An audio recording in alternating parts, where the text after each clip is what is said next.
সৈয়দপুর বিমানবন্দরে আটক হওয়া ঠাকুরগাঁও জেলা জামায়াতের আমির বেলাল উদ্দিন প্রধানের সঙ্গে থাকা টাকার পরিমাণ ৫০ লাখ নয়, বরং ৭৪ লাখ টাকা। উদ্ধারকৃত টাকা গণনার পর এই তথ্য পাওয়া গেছে। যদিও আটকের পর ভিডিও বার্তায় বেলাল উদ্দিন প্রধান দাবি করেছিলেন তার কাছে থাকা টাকার পরিমাণ ৫০ থেকে ৬০ লাখ টাকা।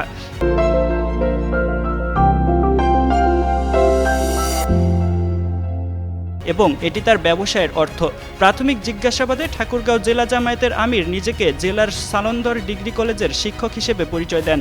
একই সঙ্গে তিনি দাবি করেন তার লাগেজে থাকা অর্থ গার্মেন্টস ব্যবসায়ের। এই ঘটনায় জামায়াত থেকেও দাবি করা হয়েছে এই অর্থ তার ব্যবসায়ের এবং এটি সাজানো নাটক। আইনশৃঙ্খলা বাহিনীর সূত্রে জানা যাচ্ছে জামায়াতের এই নেতাকে অর্থের উৎস দেখাতে বলেছে, অন্যথায় আইনানুগ ব্যবস্থা নেওয়া হবে।